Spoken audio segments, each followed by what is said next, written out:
Hello everyone, स्वागत है आप सभी का हमारे टीच फॉर यू क्लासेस में। तो आशा करते हैं आप सभी अच्छे होंगे।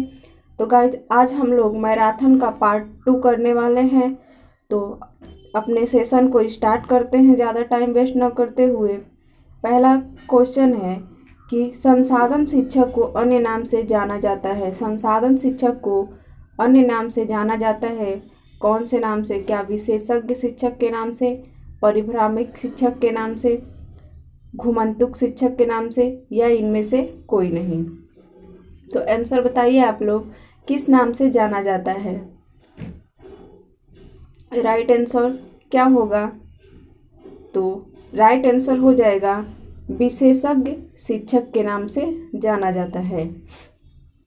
नेक्स्ट क्वेश्चन देखते हैं कि परिभ्रामक शिक्षक की विशेषता नहीं है। तो परिभ्रामक शिक्षक की विशेषता क्या नहीं है? क्या उपचारात्मक शिक्षा की व्यवस्था करना, बालकों की उनकी विशेषता से अवगत कराना, विभिन्न क्रियाकलापों में प्रशिक्षित कराना, या विशिष्ट बालकों को सामान्य बालकों से दूर रहने की समझ देना? तो जो विशिष्ट बालक होते हैं वह शैक्षिक रूप से हो सकते हैं, मंद बुद्धि हो सकते हैं, प्रतिभाशाली, ये सभी जो बच्चे हैं, तो उनसे क्या सामान्य बच्चों को अलग रखना चाहिए, ऐसा परिभ्रामक शिक्षक का। तो राइट आंसर हो जाएगा द। अगला क्वेश्चन देखते हैं। संयुक्त राष्ट्र कन्वेंशन के अनुच्छेद 2 और 3 में प्रावधान है परिभाषाएं का, सामान्य सिद्धांत का, यूनिवर्सल डिजाइन का, उपर्युक्त सभी का। तो संयुक्त राष्ट्र कन्वेंशन के अनुच्छेद 2 और 3 में प्रावधान है, राइट आंसर हो जाएगा उपर्युक्त सभी। संयुक्त राष्ट्र कन्वेंशन के अनुच्छेद 2 और 3 में परिभाषाएं भी हैं, सामान्य सिद्धांत भी हैं, यूनिवर्सल डिजाइन भी हैं, इसलिए राइट आंसर होगा उपर्युक्त सभी। अगला क्वेश्चन है कि संयुक्त राष्ट्र कन्वेंशन के अनुच्छेद 4.32 को परिभाषित करता है। जो संयुक्त राष्ट्र कन्वेंशन है वो अनुच्छेद 4.32 को परिभाषित करता है कि किसी व्यक्ति के अधिकार का, विकलांग व्यक्ति के अधिकार का, या उपर्युक्त सभी। तो राइट आंसर क्या होगा? राइट आंसर हो जाएगा उपर्युक्त सभी। नेक्स्ट क्वेश्चन है कि संयुक्त राष्ट्र कन्वेंशन के अनुच्छेद 4.32 को परिभाषित करता है। ऑप्शन है कि किसी व्यक्ति के अधिकार को, विकलांगता के अधिकार को, या उपर्युक्त दोनों, या इनमें से कोई नहीं। तो राइट आंसर क्या होगा? राइट आंसर हो जाएगा कि किसी व्यक्ति के अधिकार और विकलांग व्यक्ति के अधिकार, इन दोनों ही, ये दोनों ही राइट आंसर हो जाएंगे। तो सही इज राइट आंसर। अगला क्वेश्चन है कि भारतीय पुनर्वास परिषद अधिनियम लाया गया। तो भारतीय पुनर्वास अधिनियम लाया गया 1987 में, 1989 में, या 1992 में, या 1961 में। तो भारतीय पुनर्वास परिषद अधिनियम लाया गया था, वह लाया गया था 1992, राइट आंसर। सही is right answer. Next question देखते हैं कि राष्ट्रीय शिक्षा नीति 2020 को कब मंजूरी दी गई? 29 जुलाई 2020 को, 30 जुलाई 2020 को, या 29 जुलाई अगस्त 2020 को, या 30 अगस्त 2020 को। तो राइट आंसर क्या होगा कि राष्ट्रीय शिक्षा नीति 2020 को कब मंजूरी दी गई थी?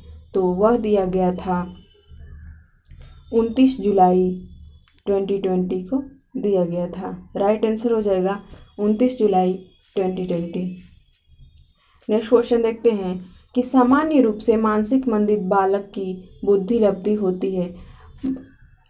आप लोगों को बता दें कि ये जो क्लासेस चल रही हैं इसमें सभी सभी टॉपिक से आपको क्वेश्चन दिखेंगे। नेक्स्ट क्वेश्चन है कि सामान्य रूप से मानसिक मंदित बालक की बुद्धि लब्धि होती है 50 से 70 के मध्य, 35 से 49 के मध्य, या 20 से 34 के मध्य, या 20 से कम। तो जो सामान्य रूप से मानसिक बाधित बालक होते हैं उनकी जो बुद्धि लब्धि होती है वह होती है राइट आंसर हो जाएगा 50 to 70। नेक्स्ट क्वेश्चन है कि मानसिक मंदिता का कारण क्या है। जो मानसिक मंदिता है उसका कारण क्या है, तो मंगोलिज्म कारण, संक्रमण का प्रभाव, एक्सरे का प्रभाव या उपर्युक्त सभी। तो एक मंगोलिज जो देश के निवासी होते हैं वो काफ़ी मेंटल टाइप के होते हैं, इसलिए वहाँ से यह वर्ड लिया गया है। तो वहाँ से यह वर्ड लिया गया है और संक्रमण के प्रभाव से भी होता है और एक्सरे की प्रभाव से। तो राइट आंसर हो जाएगा उपर्युक्त सभी। क्वेश्चन है कि मानसिक रूप से मंदित बालकों को कितने श्रेणियों में बांटा गया है। जो मेंटली रिटायर्ड बच्चे हैं उनको कितने श्रेणियों में बांटा गया है, तो सामान्य से बौद्धिक क्षमता, अध्ययन में पिछड़ापन, मानसिक अपंगता। तो राइट आंसर हो जाएगा उपर्युक्त सभी। नेक्स्ट क्वेश्चन है कि मानसिक रूप से मंदित बालकों की पहचान किस आधार पर की जाती है। क्वेश्चन कर रहा है कि जो मेंटली रूप से रिटायर्ड बच्चे होते हैं उनकी पहचान किस आधार पर की जाती है। उपलब्धि परीक्षण पे, बुद्धि परीक्षण पे, अभिक्षमता परीक्षण पे या इनमें से कोई नहीं। तो जो मेंटली रूप से रिटायर्ड बालक होते हैं उनका पहचान किया जाता है। राइट आंसर हो जाएगा इनमें से कोई नहीं। अगला क्वेश्चन है दृष्टिबाधित से देख लेते हैं कि दृष्टिबाधित का मुख्य कारण क्या है। वातावरण, वंशानुक्रम या दोनों या इनमें से कोई नहीं। तो दृष्टिबाधित के लिए यह दोनों कारण ही सही हैं, वातावरण और वंशानुक्रम। अगला क्वेश्चन है कि टर्मन के अनुसार सामान्य बालक की बुद्धि लब्धि होती है 90 से 110 के मध्य, 110 से 120 के मध्य, 120 से 140 के मध्य या 140 से अधिक। तो टर्मन ने जो सामान्य बालक की बुद्धि लब्धि बताई थी वो 90 से 110 बताया था और प्रतिभाशाली का 140 से अधिक बताया था। तो आप लोग इसको याद रखिएगा। और जड़ बुद्धि का 25 था। तो अगला क्वेश्चन देखते हैं कि आंशिक दृष्टि से बाधित बालकों के लिए किन उपकरणों का प्रयोग किया जाता है। जो आंशिक दृष्टि से बाधित हो, कुछ अंश मतलब कुछ दिखाई देता हो और हल्का फुल्का उन्हें दिखाई देता हो, तो उनके लिए चश्मा, उत्तल लेंस, श्वेत बोर्ड ये सभी उपयोग में लाया जा सकता है। राइट आंसर हो जाएगा उपर्युक्त सभी। अगला क्वेश्चन है कि दृष्टि दोष की पहचान की जाती है। दृष्टि दोष की पहचान की जाती है कैसे। आँखों की जांच द्वारा, शारीरिक चिन्ह द्वारा, बालकों के व्यवहार द्वारा। तो राइट आंसर हो जाएगा कि जो दृष्टि दोष की पहचान की जाती है वह राइट आंसर हो जाएगा उपर्युक्त सभी। नेक्स्ट क्वेश्चन देखते हैं कि अगला क्वेश्चन है कि स्वास्थ्य निर्देशन संबंधित है। तो स्वास्थ्य निर्देशन संबंधित जो स्वास्थ्य सुरक्षा, ज्ञानार्जन, सामाजिक संबंध या विभिन्न व्यवसायों। तो जो स्वास्थ्य निर्देशन दिया जाता है वह स्वास्थ्य के सुरक्षा के लिए ही दिया जाता है, इसलिए राइट आंसर हो जाएगा स्वास्थ्य सुरक्षा। अगला क्वेश्चन है कि परामर्श का उद्देश्य आत्मपरिचय या आत्मबोध से है। यह कथन किसका है कि परामर्श का उद्देश्य आत्मपरिचय या आत्मबोध से है। यह कथन किसका है। तो रूप स्ट्रैंग का, रोलोन का, इंसमूर का या जोन्स का। तो यह कथन रूप स्ट्रैंग का है। राइट आंसर हो जाएगा अ। नेक्स्ट क्वेश्चन देखते हैं कि उपबोध को उनकी योग्यताओं, अभिरुचियों के अनुरूप व्यवसाय के चयन में मदद करता है। छात्र परामर्श, नियोजन परामर्श, जीविका परामर्श या वैवाहिक परामर्श। तो जो उपबोध होते हैं, जो परामर्श लेने वाले होते हैं, उनकी योग्यताओं, अभिरुचियों और व्यवसाय के लिए उनके लिए क्या होना चाहिए, कौन सी परामर्श देनी चाहिए। तो नियोजन परामर्श देना चाहिए।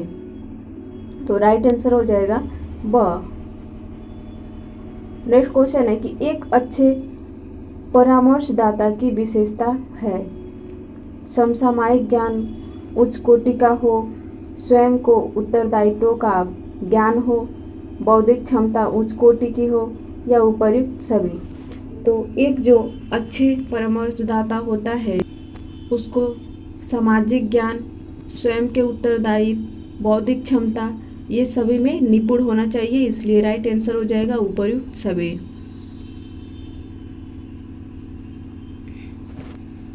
अगला क्वेश्चन है कि परिवार से हमारा तात्पर्य उस संबंध से है जो माता पिता व बच्चों में विद्यमान रहता है। यह कथन किसका है? मैकाइवर एवं पेज का, क्लेयर का, डीबी का या इनमें से कोई नहीं। तो बताइए कि परिवार से हमारा तात्पर्य उस संबंध से है जो माता पिता व बच्चों में विद्यमान रहता है। यह कथन किसका है? तो राइट आंसर हो जाएगा यह कथन क्लेयर के द्वारा कहा गया है। नेक्स्ट क्वेश्चन है कि परिवार की मुख्य विशेषता है। परिवार की मुख्य विशेषता क्या है? सार्वभौमिकता, उत्तरदायित्व, समाज के गुणों का पालन करना और उपर्युक्त सभी। तो जो परिवार है वो आप यदि विश्व में देखें तो हर जगह एक परिवार, छोटा छोटा परिवार, अर्थात पूरे विश्व में जो भी व्यक्ति फैले हुए हैं वह कहीं ना कहीं एक समूह में अर्थात एक परिवार में है। इसलिए क्या है कि जहाँ भी कोई वस्तु हर जगह हो तो हर जगह आपको परिवार मिलेंगे। तो इसलिए क्या है, इसकी एक यह गुण है, विशेषता है कि वह सार्वभौमिकता है।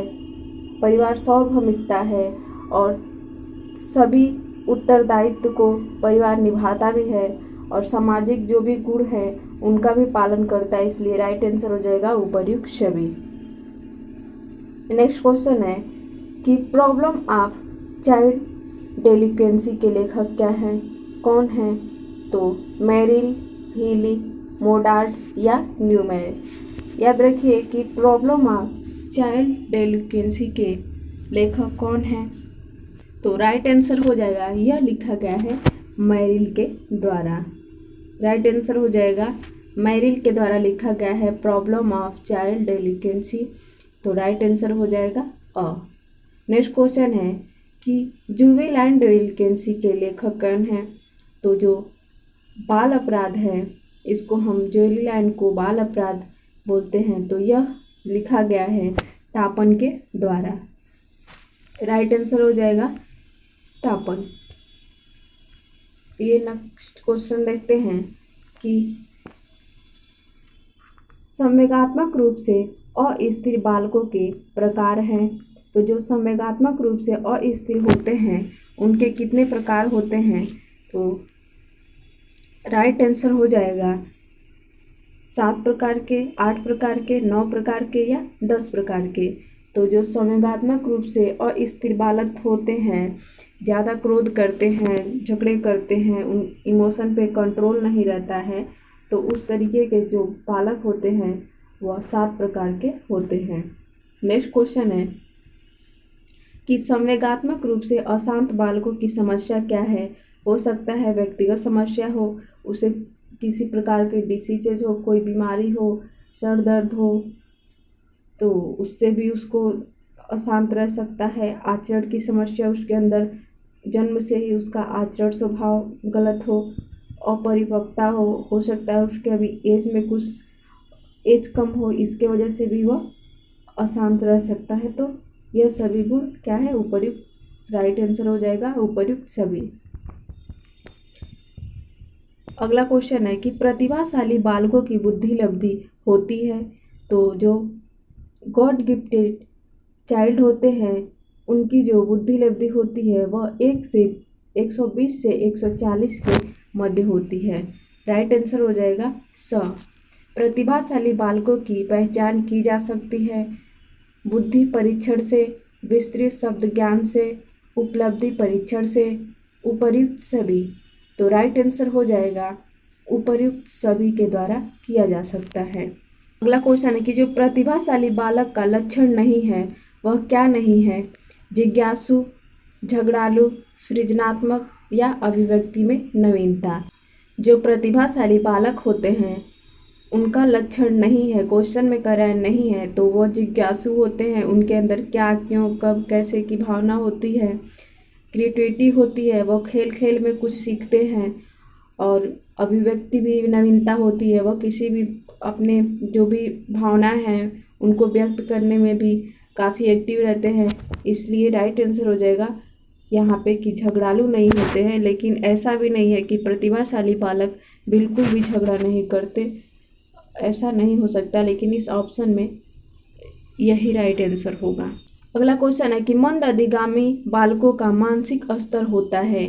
मंद अधिगामी बालकों का मानसिक स्तर होता है 75 से 90, 85 से 90, 74 से 90, इनमें से कोई नहीं।